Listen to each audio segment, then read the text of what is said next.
Go. Hi everybody, my name's Hugh. I'm in our class for kindergarten, our AQ course, and tonight I'm giving you my little TED Talk on class management in kindergarten.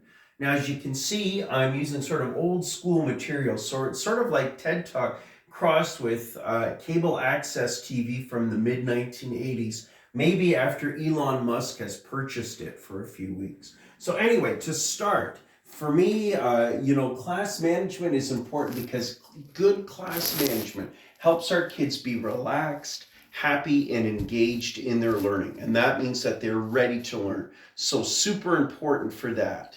The first thing I want to look at is the class environment, the way I set up the classroom. I try to make sure I have a balance of quiet and active activities for the kids to use. Excuse me. I want the classroom to be visually peaceful, so it's not too busy, not like a big Scholar's Choice store, but that it's still engaging and it has their work and the kids have a sense of ownership of the room.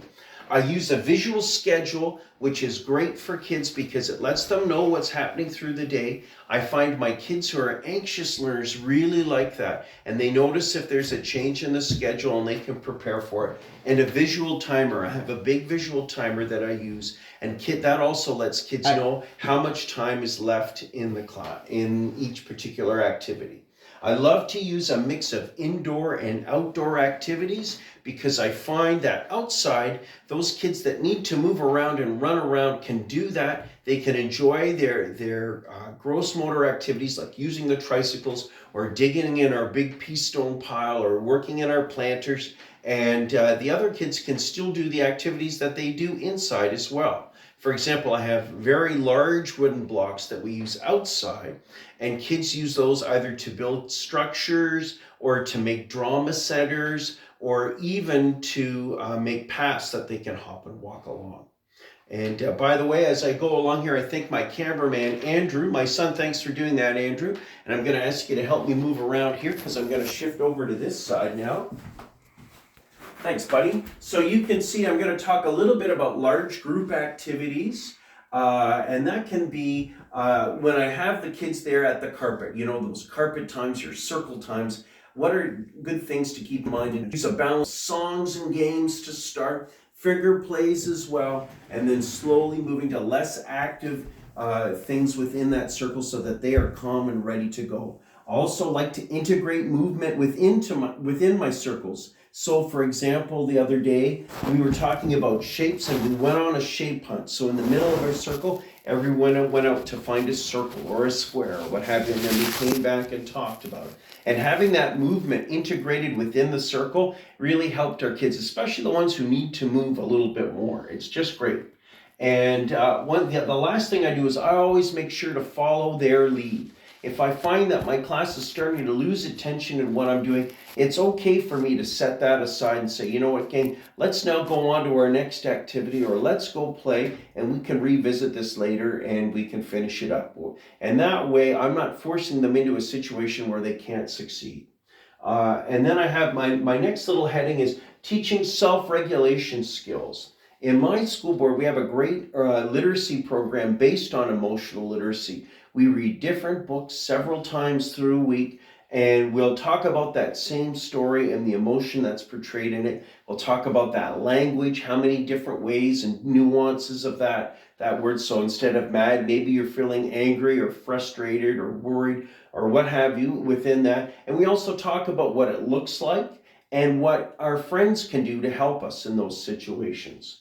And finally, and I also use meditation and yoga within the class, especially at the end of the day. I use a lot of the videos that you might see from Cuckoo Kangaroo and Cosmic Kids Yoga. Those are great, and our kids love them, and it's a great way for us to cool down and learn about our emotions within ourselves. And overall, I had said that I do a lot of modeling and discussing and positive naming of behaviors. So when I'm working with kids and I see someone is frustrated, I'll say, Andrew, you look like you're frustrated. Is there a way that I can help you in this situation? And they can let me know how they feel. And I'll model that as well and say, I'm frustrated by whatever situation that I might create just as a teachable moment. I love that article about how can I help you by Holland and Oley, talking about the autonomy of kids, their need for relatedness and competence. Super important in all that we do in terms of the way that we deal with class management and sort of respecting kids and building and helping them to learn the skills of of not only self-regulation but also following the rules and the procedures of the classroom. And then finally, I had a little section over here on the role of adults, because that is super important, probably the most important role, because it plays a part in all the things that I've talked about. And once again, talking about relatedness and competence, that idea that we have to be calm and caring, even in that situation where it can be highly stressful and maybe something's gone down that's not great in the classroom, being that calm person to work through those situations is the best, because that's the only way that we can help to de-escalate a situation that's become escalated. I written that it's good for us to take time both in the moment and then see it over the long term. When children are upset or they're in a situation where they have a problem, sometimes it can take them longer to process what you're saying. So say a little bit, give them some time, and then you can get their reaction after that. It's always good when we're if the students are in a stressful situation, to take a moment just to calm. And you can say, let's just take a second and then we'll think this through. Because I find that way it helps them calm, and then they're ready to hear what you're saying. A really good strategy. Also good for me. Sometimes something will happen and I'll feel upset and I'll catch myself having to remain calm, and then I'm able to work through the situation a little bit better. And then I meant over the long term, because it takes time to build that sense of relatedness with your students. You know, at the beginning of this year, I found it was a more stressful year for me, for my students. I had more students who struggled with either sort of following the rules of kindergarten, you know, walking in line, taking turns, sharing, and also struggled with self-regulation, where small things would make them really, really upset, and it would be difficult for us to calm them and to help them to get their calm back.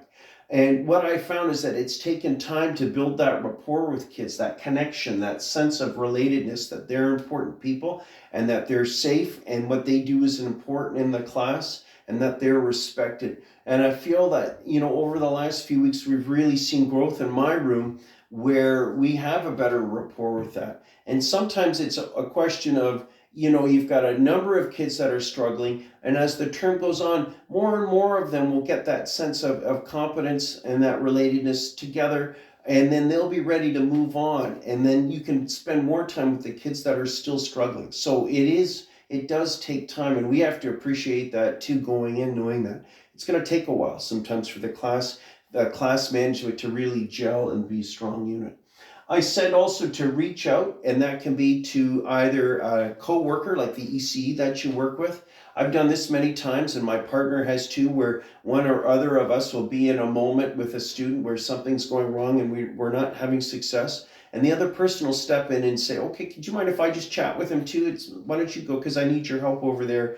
And then that new person, just the sense of another person coming in to talk, that can help de-escalate a situation too and help them make things better. Also, to reach outside the classroom to your child and youth worker, social worker, administration, all good places to go if you find that classroom you're struggling with that management. There's no sin in admitting, you know, I'm struggling with something here and I think there's something bigger afoot.